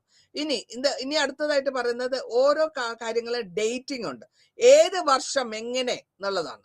അപ്പൊ ഈ ഡേറ്റിംഗ് എന്ന് പറഞ്ഞത് നമ്മള് ഓരോ കാര്യങ്ങൾക്കും ഏറ്റവും കൂടിയായിട്ടുള്ള നമ്മള് സാധാരണ പറയുന്നത് റിലേറ്റീവ് ആയിട്ടുള്ള ഡേറ്റിംഗ് ആണ്, ക്രോണോളജി പ്രകാരം. അതായത് ഇയർ 1101, 2, 3, 4 അങ്ങനെ വരുന്നതിനാണ് ഇയർ ആയിട്ട് റിലേറ്റീവ് ഡേറ്റിംഗ് എന്ന് പറയാം. പിന്നെ ഓരോ ട്രീകളും ഇപ്പൊ ഒരു ഒരു ഒരു മരത്തിന്റെ പ്രായം നമ്മൾ കാണാൻ മനസ്സിലാക്കുന്നത് അതിന്റെ ട്രീക്കകത്ത് നേരത്തെ പറഞ്ഞ ട്രീ റിംഗ് ഡേറ്റിംഗ് എന്ന് പറയും. അത് ഇങ്ങനെ വട്ടത്തിലായിരിക്കും. ഒരു വട്ടത്തിൽ ഒരു മരം മുറിച്ചു കഴിഞ്ഞാൽ അതിൻ്റെ അകത്ത് റിങ് കാണും. ആ റിങ്ങിന്റെ ഓരോ വർഷങ്ങൾ കഴിയുമ്പോൾ, എത്രയോ യുഗങ്ങൾ കഴിയുമ്പോഴാണ് വരിക. അങ്ങനെയാണ് ഡെൻഡ്രോ ക്രോണോളജി എന്ന് പറയാ. പിന്നെ വില്യം ലോബി വന്നിട്ട് നമ്മളൊക്കെ കാർബൺ 14 ഡേറ്റിംഗ് എന്നൊരു പരിപാടി പറഞ്ഞത്. അത് എല്ലുമ്പ് മരം, നമ്മൾ ഫോർ എക്സാമ്പിൾ നമ്മൾ ഈ ഡയമണ്ട് എങ്ങനെ ഉണ്ടാകുന്നു എന്നുള്ളത് നമ്മൾ മനസ്സിലാക്കുന്നത് ഈ കാർബൺ 14 ഡേറ്റിംഗ് കൂടിയാണ്. അപ്പൊ അങ്ങനെ വരുമ്പോൾ എല്ലാത്തിനെ പറ്റി മരം എങ്ങനെ അല്ലെങ്കിൽ എലുമ്പ് എങ്ങനെ ഒരു ഡയമണ്ട് ആയിട്ട് മാറുന്നു എന്നുള്ളത് ഇത് നമ്മൾ ഡേറ്റിങ്ങിന് കാർബൺ 14 ഡേറ്റിംഗ് ഉപയോഗിക്കുന്നു. ആക്സിലറേറ്റർ എന്ന് പറയുന്ന മാസ് സ്പെക്ട്രോമെട്രി എന്ന് പറയും. അതിൽ ടെക്നിക്ക് എന്താന്ന് വെച്ചാൽ ചെറിയ സാമ്പിൾ എടുത്തിട്ട് അതിനെ വിശകലനം ചെയ്ത് വലിയ റിസൾട്ട് കണ്ടുപിടിക്കും. ഇത് കൂടാണ്ട് ഇതെല്ലാം മേൽപ്പറഞ്ഞതെല്ലാം കൂടാണ്ട് പൊട്ടാസ്യം, ആരഗോൺ, യുറേനിയം, സീരിയസ് ഇതിലെല്ലാം എടുത്തിട്ട് നമ്മൾ തെർമോലുമിനിസെൻസ്, അതായത് കെമിക്കലും സയൻസും ഉപയോഗിച്ചിട്ട് നമ്മൾ അതിനെ ഓരോ സാധനങ്ങളുടെയും കാലഘട്ടങ്ങൾ കണ്ടുപിടിക്കുന്നു. എത്ര ആയിരം വർഷങ്ങൾക്ക് മുമ്പ്, എത്ര ആയിരം കോടി വർഷങ്ങൾക്ക് മുമ്പ്, എത്ര ആയിരം മില്യൺസ് വർഷങ്ങൾക്ക് മുമ്പായിരുന്നു എന്നുള്ളത് കണ്ടുപിടിക്കാൻ മനസ്സിലാവും. ഇനി കൂടാണ്ട് നമ്മൾ പ്രൊഡക്ഷൻ ടെക്നിക്ക് എന്ന് പറയുന്നത് എങ്ങനെയാണ് പ്രൊഡക്ഷൻ നടത്തുക, ഏതൊക്കെ വിധത്തിൽ നമുക്ക് നടത്താം, അതിനെയാണ് നമ്മൾ എക്സ്പ്ലോറേഷൻ ആൻഡ് എക്സ്കവേഷൻ എന്ന് പറയാ. ഇവിടെ നമ്മൾ അൺഓൾട്ടേർഡും ഓൾട്ടേർഡും രണ്ട് വിധത്തിൽ കാണുന്നുണ്ട്. ഒന്ന് ഓൾട്ടേർഡ്, ഒന്ന് അൺഓൾട്ടേർഡ്. അപ്പൊ അൺഓൾട്ടേർഡ് എന്ന് പറയുമ്പോഴത്തേക്കും വ്യത്യാസം വരാത്തത്. എന്തിനാ വ്യത്യാസം വന്നിട്ടുള്ള? പഴയ സാധനം അങ്ങനെ തന്നെ.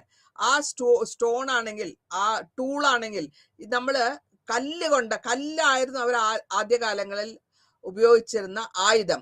ആദ്യകാലങ്ങളിൽ പലിയോളിത്തിക് ഏജിൽ അവർ ഉപയോഗിച്ചിരുന്നത് റഫായിട്ടുള്ള കല്ല്, ഒരു ഷേപ്പ് ഇല്ലാത്ത കല്ല്. പിന്നെ അത് കുറെ കാലം കഴിയുമ്പോൾ അതിനെ പല വിധത്തിൽ ഷേപ്പിനെ മാറ്റി കൊണ്ടുവരുന്നു. അപ്പൊ അങ്ങനെ കല്ല്, മരം, സാധനങ്ങള്, പ്ലാന്റ്സ്, ആനിമലിന്റെ ഫൈബേഴ്സ്, ഇതെല്ലാം നമ്മൾ അൺഓൾട്ടേർഡ് ആയിട്ടും ഓൾട്ടേർഡ് ആയിട്ടും കണ്ട് മനസ്സിലാക്കി അതിനെപ്പറ്റി അത് ഉപയോഗിക്കുന്നത് വിധം, അത് എന്തിനു ഉപയോഗിച്ചിരുന്നു, എന്താവശ്യത്തിന് ഉപയോഗിച്ചിരുന്നു എന്നുള്ളത് ഇതെല്ലാം നമ്മൾ ഈ ടെക്നിക്കിൽ കൂടെ മനസ്സിലാക്കുകയും ചെയ്യുന്നു, അതിനെപ്പറ്റി അറിയുകയും ചെയ്യുന്നു. ഇനി എൻത്രോ ആറോളജി പറയുമ്പോഴത്തേക്കും അവിടെ ചെയ്യുന്നത് എക്സ്പെരിമെന്റ് ആയിട്ട് നടത്തുന്നതാണ്. എന്ത് വിധത്തിൽ നടത്തിയാൽ എന്തായിരിക്കാം റിസൾട്ട് കിട്ടുക എൻട്രോക്കോളജിയിൽ. അപ്പോൾ ഇവിടെ ചെയ്യുന്ന എൻട്രോക്കോളജിയിൽ ചെയ്യുന്ന മെത്തേഡ് അതെന്താ വെച്ചാല് ഈ സ്റ്റഡിങ് ഇപ്പൊ ഉള്ളതിനെ വെച്ചിട്ട് നമ്മൾ പഴയതിനെ കണ്ടുപിടിക്കും എൻട്രോക്കോളജിയിൽ. അപ്പൊ ഈ വിധത്തിൽ നമ്മൾ കണ്ടുപിടിക്കുന്ന സാധനങ്ങൾക്കും ഇപ്പോൾ കണ്ടുള്ള സാധനങ്ങൾക്കും തമ്മിലുള്ള ഒരു ടെക്നിക്സിന് നമ്മൾ മനസ്സിലാക്കുന്നു. ആ മനസ്സിലാക്കുന്ന ടെക്നിക്ക് ഉപയോഗിച്ചിട്ടാണ് നമ്മള് ഗുഹകളിൽ ചെന്ന് കഴിഞ്ഞാൽ അവിടെ പിക്ചർ മാതിരി പുരാതന കാലത്ത് മനുഷ്യന്മാർ താമസിച്ചിരുന്ന പുരാതനമായിട്ടുള്ള ഗുഹകളിൽ അവർക്ക് നടത്തുന്ന ഒരു എക്സാമ്പിൾ ആയിട്ട് പറയുകയാണെങ്കിൽ ഹണ്ടിങ്ങിന് പോവുക, വേട്ടയ്ക്ക് പോകുമ്പോൾ അവര് എത്ര പേര് ഒരുമിച്ച് വേട്ടയ്ക്ക് പോയിരുന്നു, അത് പിക്ടോഗ്രാഫി എന്ന് പറയും. അവിടെ പിക്ചറൈസേഷൻ ആണ്. അവർക്ക് ഭാഷയില്ല, എഴുത്തുകുത്തില്ല.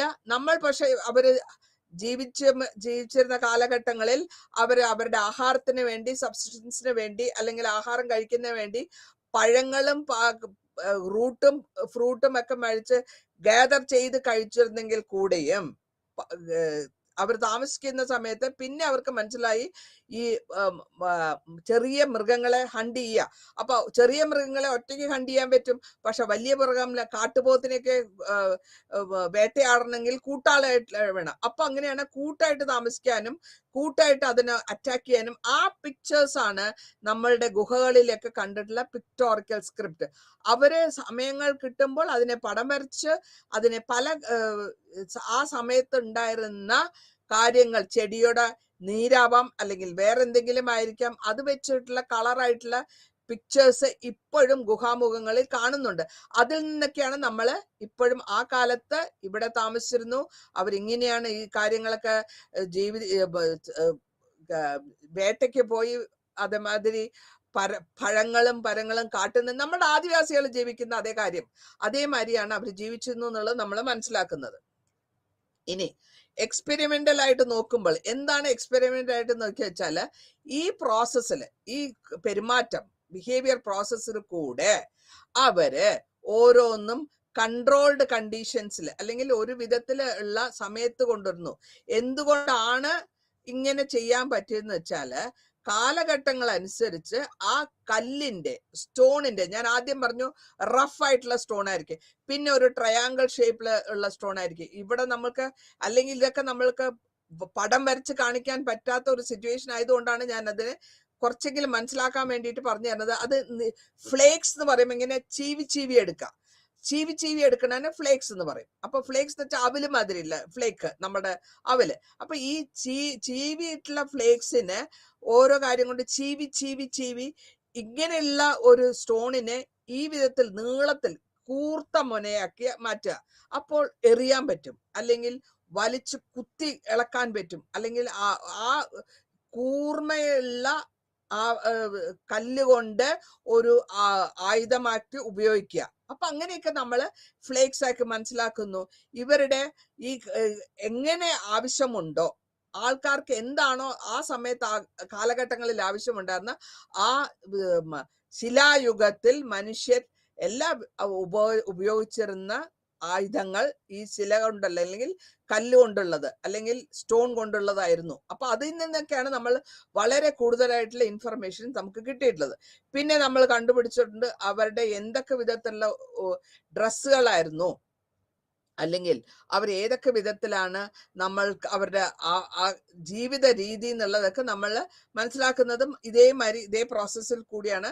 നമ്മൾക്ക് എക്സാമ്പിൾ ആയിട്ട് സ്റ്റോൺ ഹെഡ്ജ് എന്ന് പറഞ്ഞിട്ട് ഇംഗ്ലണ്ടില് ഇങ്ങനെ ബിൽഡിങ്സ് റോക്ക് ഇങ്ങനെ ബ്ലോക്ക് ആയിട്ട് റോക്സ് വെച്ചിട്ടുണ്ട് സ്റ്റോൺ ഹെഡ്ജില്. അപ്പൊ അതിങ്ങനെ കാലഘട്ടങ്ങളിൽ ഇങ്ങനെ വെച്ചിട്ടായിരിക്കും അവര് അതിനെപ്പറ്റി റോക്ക് എങ്ങനെ നിർത്തിയിരുന്നു, എങ്ങനെയാണ് ആ സ്ട്രക്ചർ ഉണ്ടാക്കിയിരുന്നത് എന്നൊക്കെ ഇംഗ്ലണ്ടിൽ ഇപ്പോഴും അത് സൂക്ഷിച്ചു വെച്ചിട്ടുണ്ട്. ആ ആർക്കിയോളജിക്കലിന്റെ ഒരു എവിഡൻസ് ആയിട്ട് അല്ലെങ്കിൽ ഒരു പുരാതന കാലത്തിനെ വളരെ കാര്യമായിട്ട് അവർ സൂക്ഷിക്കുന്നുണ്ട്. ഇനി മൈക്രോസ്കോപ്പിക് ടെക്നിക് എന്ന് പറയുന്നത് നമ്മൾ ഇപ്പോഴത്തെ മൈക്രോസ്കോപ്പിക് മാതിരി തന്നെ ഈ ഇലക്ട്രോണിക് മെഷീൻ വഴി നമ്മൾ ഇതൊക്കെ ഉപയോഗിച്ചു കഴിയുമ്പോൾ അതിനെ നമ്മൾ മോഡേൺ എക്സ്പെരിമെന്റുമായിട്ട് താരതമ്യപ്പെടുത്തി അതെങ്ങനെ ചെയ്യാമെന്നുള്ളത് കണ്ടുപിടിക്കുകയാണ്. ഇനി വളരെ ചെറിയ ട്രേസസ്, അതായത് ഓർഗാനിക് റെസിഡ്യൂസ് നമ്മൾ കാണുന്നത് ഈ എന്താണ് ഈ ഒരു ഡ്രോപ്പ് ഉണ്ടാവാം, ഒരു ഡ്രോപ്പ് ആയിരിക്കാം ഒരു ഫ്രൂട്ടിന്റെ മനസ്സിലാക്കുക. പക്ഷെ ആ ടൂളിൽ അല്ലെങ്കിൽ ആ ഉപയോഗിക്കുന്ന ആയുധത്തിൽ കാണും ഒരു ഡ്രോപ്പ്. ആ ഡ്രോപ്പിന് പ്ലാന്റ് ജ്യൂസ് ആയിക്കോട്ടെ, അല്ല മനുഷ്യന്റെ ബ്ലഡ് ആയിക്കോട്ടെ, അല്ലെങ്കിൽ ആനിമലിന്റെ ബ്ലഡ് ആയിക്കോട്ടെ, അതിൽ നിന്ന് നമ്മൾ അതിനെ ഡെവലപ്പ് ചെയ്തെടുക്കുന്നു. അപ്പൊ അങ്ങനെയുള്ള മൈന്യൂട്ട് ആയിട്ടുള്ള ട്രേസസും നമ്മൾ ഒരു ആദിപുരാതന കാലഘട്ടത്തിൽ ഡ്രാഗന്റെയോ അല്ലെങ്കിൽ അന്ന് ഉണ്ടായിരുന്ന ആനിമൽസിനെ പറ്റിയൊക്കെ നമ്മൾ ഫോസിൽസ് വളരെ വർഷങ്ങളോളം യുഗങ്ങളോളം അടിയിൽ കിടക്കുന്നതിൽ നിന്ന് എടുത്തിട്ട് ചെയ്യുമ്പോഴത്തേക്കും നമ്മൾക്ക് അതിന് കാണാൻ പറ്റും. അതിന്റെ ഒരു എന്താ പറയാ, ഒരു പഴയകാല മൃഗത്തിന്റെയൊക്കെ നമ്മൾ അല്ലെങ്കിൽ ആദ്യകാലങ്ങളിൽ ജീവിച്ചിരുന്ന ആനിമൽസിനെ പറ്റി നമ്മൾ ഹിസ്റ്റോറിയൻസ് കണ്ടുപിടിക്കുന്നുണ്ട്. അത് ഈ മൈന്യൂട്ട് ആയിട്ടുള്ള ട്രേസസ് ആയിരിച്ചിട്ട് വളരെ കെയർഫുൾ ആയിട്ട് അത് ബ്രഷ് ചെയ്ത് വേണം എടുക്കാനായിട്ട്. ചുമ്മാ ബാങ് ചെയ്ത് എടുത്തു കഴിഞ്ഞാൽ കിട്ടില്ല. അപ്പോ ഇങ്ങനത്തെ എല്ലാവിധ എക്സാമിനേഷൻസ് ഉപയോഗിച്ചുകൊണ്ടാണ് ഈ മണ്ണിൽ നിന്ന് കിട്ടുന്ന സാധനങ്ങൾ ഉപയോഗിച്ച് നമ്മൾ വളരെ സൂക്ഷിച്ച് ആ കാലഘട്ടത്തിനെ പറ്റി മനസ്സിലാക്കി ആ കാലഘട്ടത്തിൽ എന്തൊക്കെ ഉപയോഗിച്ചിരുന്നു, എങ്ങനെയൊക്കെ ഉപയോഗിച്ചിരുന്നു എന്നുള്ളത് നമ്മൾ മനസ്സിലാക്കുന്നു. ഇനി ആ കാലഘട്ടങ്ങളിൽ ട്രേഡ്, വ്യാപാരം അതെങ്ങനെ നടന്നു, ട്രേഡും എക്സ്ചേഞ്ചും, ഇങ്ങനെ ഈ എന്തൊക്കെയാണ് സാധനങ്ങൾ, ഓരോ റോ മെറ്റീരിയൽ ഇവിടുന്ന് കേരളത്തിൽ നിന്ന് നമ്മളുടെ സ്പൈസസ് ആണെങ്കിൽ തമിഴ്നാട് നിന്ന് വേറെ വല്ല സാധനങ്ങൾ, അങ്ങനെ പല വിധത്തിലുള്ള വ്യവസായങ്ങൾ നടന്നിട്ടുണ്ട്. ആ വ്യവസായങ്ങൾ അല്ലെങ്കിൽ ആ വ്യാപാരങ്ങൾ വഴി നമ്മൾ മനസ്സിലാക്കുന്നു ഈ ഇങ്ങനത്തെ സാധനങ്ങൾ ഇവിടെ നിന്ന് പെപ്പർ പോയിട്ടുണ്ടെങ്കിൽ, റോമിലേക്കോ അല്ലെങ്കിൽ ഗ്രീസിലേക്കോ പെപ്പർ പോയിട്ടുണ്ടെങ്കിൽ ആ പെപ്പറിന്റെ അല്ലെങ്കിൽ ആ കുരുമുളകിന്റെ ഉദ്ദേശം സ്പൈസി ആയിരിക്കും, പക്ഷെ അത് സ്റ്റോറേജ് ഉണ്ട്. അതിനെ സ്റ്റോറിങ്, കോൾഡ് ക്ലൈമറ്റിലുള്ളവർക്ക് ഈ പെപ്പർ നശിക്കാണ്ട് അല്ലെങ്കിൽ അവരുടെ സാധനങ്ങൾ ചീത്തയാവാണ്ട് ഉപയോഗിക്കാനും, അതേമാതിരി ഒരു ടേസ്റ്റ് കിട്ടാനും, ഒരു എരിവ് കിട്ടാനും, അങ്ങനെ ഓരോ ആവശ്യത്തിനാണ് നമ്മൾ വ്യാപാരം നടത്തുക. ഇതേമാതിരി തന്നെ നമ്മൾ വേറെ കാര്യം ഉപയോഗിക്കുന്നുണ്ട്. ഇപ്പോഴത്തെ ലേറ്റസ്റ്റ് ആയിട്ടുള്ളത് പെക്ടോഗ്രാഫിക് എക്സാമിനേഷൻ. ഇതൊക്കെ നമ്മൾ ഉപയോഗിക്കുന്നത് നമ്മളുടെ ലേറ്റസ്റ്റ് സയൻസിന്റെ ഫെസിലിറ്റീസ് എല്ലാം വെച്ച് ഉപയോഗിച്ച് നമ്മൾ ഇതിന്റെ ഒറിജിൻ കണ്ടുപിടിക്കുന്നു. ഇനി അമോറ ഫൗണ്ട്സ്, ഇത് ഓരോ കാര്യങ്ങളും ഇന്ത്യയും റോമുമായിട്ടുള്ള കാലഘട്ടങ്ങളിൽ നടന്നിരുന്ന വ്യവസായത്തിന്റെ റൂട്ട്, അത് ആദ്യകാലങ്ങളിൽ നമുക്ക് ആഫ്രിക്ക റൗണ്ട് അബൌട്ട് ചുറ്റി വേണം വരാനായിട്ട്. അപ്പോൾ ആ ട്രേഡ് റൂട്ട് കടല് വഴി വന്നതും നമ്മൾ മനസ്സിലാക്കുന്നത് ഇങ്ങനത്തെ എക്സ്ചേഞ്ച് ചെയ്യാൻ വേണ്ടിയിട്ട്. ആ കാലത്ത് ചൈനയിൽ ഉണ്ടായിരുന്ന സിൽക്ക്, ചൈനീസ് സിൽക്ക് ഇങ്ങനെ ഉപയോഗിച്ചുകൊണ്ടിരുന്നു. ഓക്കെ, ഇത് ഇങ്ങനെ പല വിധത്തിൽ എൻവയറമെന്റൽ വിധത്തിലും നമ്മൾ റീകൺസ്ട്രക്ട് ചെയ്യുന്ന നമ്മളുടെ കടലിലുള്ള സ്ട്രാറ്റിഫൈഡ്, ഈ ഐസിലുള്ള സ്ട്രാറ്റിഫൈഡ്, ഇങ്ങനെ പല വിധത്തിലുള്ള സ്ട്രാറ്റിഫൈഡ് എന്ന് പറഞ്ഞത് ഇങ്ങനെ മേലെ മേലെ വരുന്നത് ഞാൻ നേരത്തെ പറഞ്ഞത് തന്നെയാണ്. അപ്പോൾ അത് വെച്ചിട്ടാണ് നമ്മൾ എൻവയറമെന്റൽ ആർക്കിയോളജി കണ്ടുപിടിച്ചിട്ടുള്ളത്. പിന്നെ ബോട്ടണിയില് ഏതൊക്കെ വിധത്തിൽ നമുക്ക് ബോട്ടണിയിൽ നിന്ന് എടുക്കാൻ പറ്റുന്നുള്ളത്, അതായത് അതിന്റെ ബൊട്ടാനിക്കൽ റിമെയിൻസ് നമ്മൾ ഉപയോഗിക്കുന്നു. പിന്നെ വരുന്നത് നമ്മൾ സുവോളജി, ഓരോ മനുഷ്യനും കണ്ണിന്റെ ഫ്രീ ആയിട്ട് കിട്ടുന്ന കണ്ണിന്റെ അതിൽ കാണാൻ പറ്റുന്ന മൈക്രോ ഓർഗാനിസം വെച്ചിട്ടുള്ള സ്റ്റഡീസിനെയാണ് നമ്മൾ അഗ്രോ സോഷ്യോളജി എന്ന് പറയാ. പിന്നെ വരുന്നത് ആഹാരം, അത് ഉണ്ടാക്കുന്ന വിധം, അതിന്റെ ആർക്കിയോളജി. ഇതൊക്കെ നമ്മൾ മനുഷ്യൻ ഏത് ആഹാരം കഴിച്ചിരുന്നു, എങ്ങനെ കഴിച്ചിരുന്നു എന്നുള്ളതൊക്കെ നമ്മൾ അതിൻ്റെതായിട്ടുള്ള റിമൈനിങ്സിൽ നിന്ന്, അതിന്റെ എല്ലുകളിൽ നിന്ന് നമ്മൾ പഠിച്ച് മനസ്സിലാക്കുന്നു. ഇൻവെസ്റ്റിഗേഷൻ എന്നത് ആ സമയത്ത് ഉണ്ടായിരുന്ന സൊസൈറ്റീസ് ആണ്. എങ്ങനത്തെ സൊസൈറ്റീസ് ആയിരുന്നു ആൾക്കാർ ജീവിച്ചിരുന്ന, അവരുടെ ജീവിത ദിനചര്യകൾ മുഖാന്തരം നമ്മൾ എങ്ങനെ എന്തുകൊണ്ട് അവർ പല സ്ഥലത്തും സെറ്റിൽമെന്റ് വന്നു. ആദ്യം ഓടി നടന്നിരുന്ന ആൾക്കാരെ പിന്നെ ഒരു സെഡിമെന്ററി ലെവൽ, ഒരു വില്ലേജ് ഉണ്ടാവാനും അല്ലെങ്കിൽ അവിടെ ഒരു വില്ലേജിനെ കോട്ട കെട്ടി രക്ഷിക്കാനും ഉള്ള സൊസൈറ്റി, ഡെവലപ്മെന്റ് ഓഫ് സൊസൈറ്റി അല്ലെങ്കിൽ ഒരു രൂപാന്തരപ്പെടുത്തുന്നതിനെ പറ്റി നമ്മൾ അറിയുന്നു. പിന്നെ താഴെ വാട്ടറിലുള്ള ആർക്കിയോളജി, അതിൽ നമ്മൾ ദ്വാരക വാട്ടറിൽ പോയി അല്ലെങ്കിൽ അണ്ടർ വാട്ടറിലുള്ളതെന്ന് പറയുന്നത് ആ കാലഘട്ടത്തിൽ ഉണ്ടായിരുന്നതാണ് ദ്വാരക. അത് വെള്ളത്തിൽ പോകുമ്പോൾ അങ്ങനത്തെ ആർക്കിയോളജി, വാട്ടർ ആർക്കിയോളജി നമ്മൾ എടുത്തിട്ട് നമ്മൾ വളരെ കാര്യമായിട്ട് കണ്ടുപിടിച്ചിട്ടുള്ള നമ്മളുടെ ചരിത്രമാണ്. ഇനി ഈ ചരിത്രങ്ങളെല്ലാം മുഴുവൻ നമുക്ക് ഏറ്റവും നന്നായിട്ട് മനുഷ്യന്റെ ജീവിതത്തെ പറ്റിയാണ് നമ്മൾ അറിയുന്നത്. ഇനി മൂന്നാമത്തെ യൂണിറ്റ് എന്ന് പറയുന്നത് നമ്മളുടെ ഇന്ത്യന്റെ ചരിത്രമാണ്, ഫിസിക്കൽ ഫീച്ചേഴ്സ് ആണ്, അല്ലെങ്കിൽ ഇന്ത്യ ഭൂപടത്തിൽ എവിടെയായിരുന്നു, എന്തുകൊണ്ടാണ് ആ ഭാഗങ്ങൾ വന്നെന്നുള്ളതാണ് നമ്മൾക്കറിയുന്നത്. കാരണം ഓരോ സ്ഥലത്തും ഓരോ വ്യത്യാസമുള്ള സോയിൽ ഉണ്ട്, അല്ലെങ്കിൽ മണ്ണുണ്ട്, ടോപ്പോഗ്രാഫി ഉണ്ട്, മഴയുണ്ട്, ക്ലൈമറ്റ് വ്യത്യാസമുണ്ട്. ഇതെല്ലാം വെച്ചിട്ടാണ് നമ്മൾ കണ്ടുപിടിക്കുക. ഈ നമ്മുടെ ഹിസ്റ്ററിയില് അല്ലെങ്കിൽ ചരിത്രത്തില് ജോഗ്രഫിയും എൻവയറമെന്റും വളരെ ക്ലോസ് ആയിട്ട് പോകുന്നു. കാരണം അതുവഴിയാണ് ഡ്രസ്സ് അല്ലെങ്കിൽ ഓരോരുത്തരുടെ ജീവിതശൈലികള്, ലാംഗ്വേജ്, കസ്റ്റംസ്, ഇതൊക്കെ ഡിവൈഡ് ചെയ്ത് വരിക. പിന്നെ നമ്മളുടെ ഇന്ത്യനെ ആകെ മൊത്തം നമ്മൾ ചെറിയ ക്ലാസ്സുകളിലും പഠിച്ചിട്ടുണ്ട്. ഹിമാലയൻ അപ്ലാൻസ് 3 വിധത്തിലുള്ള ഡിവിഷനാണ്, മെയിൻ ആയിട്ട് 3 ഭാഗം. ഇൻഡോ ഗാൻജറ്റിക് പ്ലെയിൻ, അതായത് നമ്മുടെ സെൻട്രൽ ഇന്ത്യ. പിന്നെ വരുന്നത് പെനിൻസുലാർ. പെനിൻസുലാർ എന്ന് അർത്ഥം 3 ഭാഗം വെള്ളം. അപ്പാണ് പെനിൻസുലാർ ഇന്ത്യ. സൗത്ത് ഇന്ത്യയാണ് പെനിൻസുലാർ ഇന്ത്യ.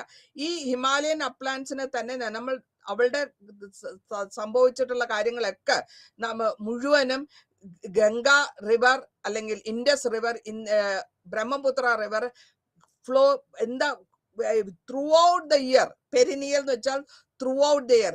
ഹിമാലയത്തിൽ നിന്ന് വെള്ളം ഉരുകെ അല്ലെങ്കിൽ മഞ്ഞുരുകി വരുമ്പോൾ ആ കാലഘട്ടങ്ങളിൽ ആ ഭാഗത്ത് എപ്പോഴും എല്ലാ വർഷവും അവർക്ക് വെള്ളം ഉണ്ടാവും റിവറിൽ. അതുകൊണ്ടാണ് ഈ നദീതട സംസ്കാരം ഉണ്ടാകുന്നത്. നോർത്ത് ഇന്ത്യനെയും നമ്മളുടെ സൗത്ത് ഇന്ത്യനെയും തമ്മിൽ വ്യത്യാസമായിട്ട് കാണുന്നത് long stretch of Aravali hills ഉണ്ട്, മലമ്പ്രദേശം. അതുകൊണ്ടാണ് നമ്മളുടെ കൂടുതലായിട്ടുള്ള യമനന്മാരോ ക്ഷത്രിയന്മാരോ അല്ലെങ്കിൽ ആര്യന്മാരോ സൗത്ത് ഇന്ത്യയിലേക്ക് വരാണ്ടിരുന്നത് ഈ മൗണ്ടൻ റേഞ്ചസിന്റെ ബ്ലോക്ക് കാരണം. നോർത്ത് ഇന്ത്യയും സൗത്ത് ഇന്ത്യയും തമ്മിലുള്ള ബ്ലോക്കിംഗ് കാരണം. ഹിമാലയൻ മൗണ്ടൻസ് തന്നെ നമ്മൾ 3ആയിട്ട് ഭാഗിക്കുന്നു. Eastern side, western and central. ഇത് ഈസ്റ്റേൺ സൈഡ് എന്ന് പറയുമ്പോൾ നമ്മളുടെ സൗത്ത് ഈസ്റ്റ്, നമ്മുടെ 7 സിസ്റ്റേഴ്സ് എന്ന് പറയുന്ന ആസാം ആ ഏരിയയൊക്കെ വരും. വെസ്റ്റ് എന്ന് പറയുമ്പോൾ ഗുജറാത്ത് ഏരിയ, സെൻട്രൽ എന്ന് പറയുമ്പോൾ മഹാരാഷ്ട്ര ഏരിയ. ഇങ്ങനെ പല ഈ ഖൈബർ ആൻഡ് ബൊളാൻ പാസസിൽ കൂടിയാണ് അവർ ഇൻഡസ് വാലിയിലേക്ക് എത്തിയിട്ടുള്ളത്, അതായത് പുറത്തുനിന്നുള്ളവര്. അങ്ങനെ വരുമ്പോഴാണ് നമുക്ക് അവിടെ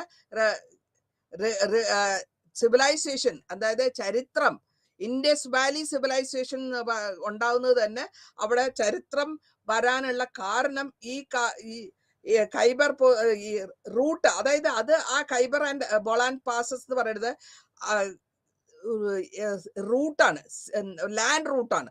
ഈ ലാൻഡ് റൂട്ടിൽ കൂടെ അവര്, അതായത് ചുരങ്കം എന്ന് പറയാം, ഈ ചുരങ്കത്തിൽ കൂടെ അവര് എത്തിയിട്ടുള്ളത് ഈ സെൻട്രൽ ആ ഭാഗത്താണ്, വെസ്റ്റേണില് സെൻട്രൽ ഭാഗത്താണ്. അതുകൊണ്ടാണ് ഇൻഡസ് എന്ന് പറഞ്ഞ നദിയുടെ അല്ലെങ്കിൽ ഹിന്ദു നദി തീരത്ത് സെറ്റിൽ ആവാനും അങ്ങനെ അവിടുന്ന് ആ സിന്ധു നദി തീരത്തിലുള്ള ഒരു ചരിത്രം ഉണ്ടായിപ്പെടുക്കാനും കാലഘട്ടങ്ങളിൽ അതില് എപ്പോഴാണോ ആ സമയത്ത്, അത് അപ്പൊന്നും ഇന്ത്യയുടെ വിഭജനം കഴിഞ്ഞിട്ടില്ല. അതുകൊണ്ട് ആ ഭാഗങ്ങളൊക്കെ ഇന്ത്യയിൽ തന്നെയാണ്. ഈ ഹരപ്പനും മോഹൻജാദാരോ എല്ലാം ആ സമയത്ത് ഭാരതമാണ്, നോട്ട് ഇന്ത്യ പാകിസ്ഥാനോ ഇന്ത്യ ഒന്നും അല്ല.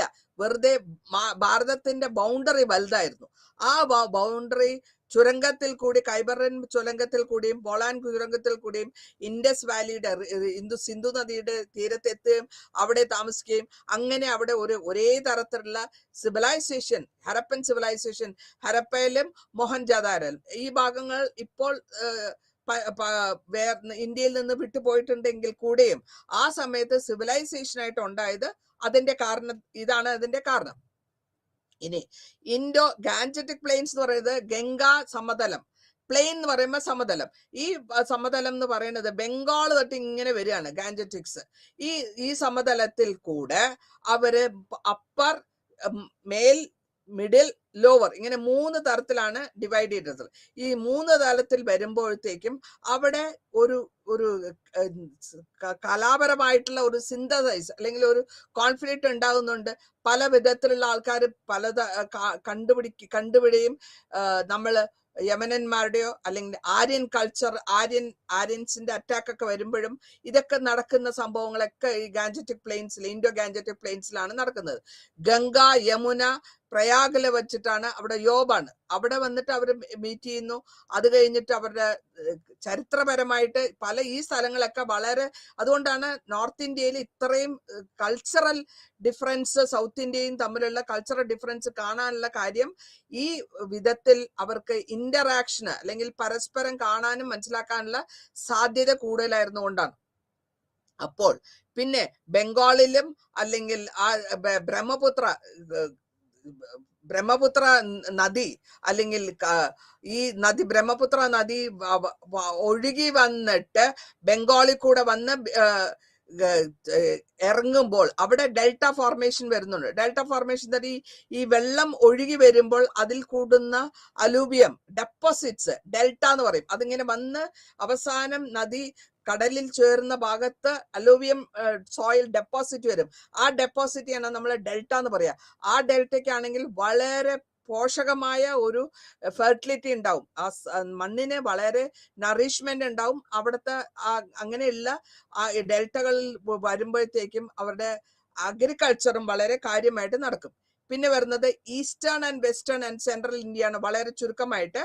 അതിലെന്താന്ന് വെച്ചാൽ സൗത്ത് ഈസ്റ്റേൺ പാർട്ട് രാജസ്ഥാൻ ഈ സൈഡിൽ, അതായത് ഇന്ത്യയുടെ ഇടതുഭാഗത്ത് അങ്ങനെ വരുമ്പോൾ അവിടെ സിറ്റി മാൽവ എന്നുണ്ട്.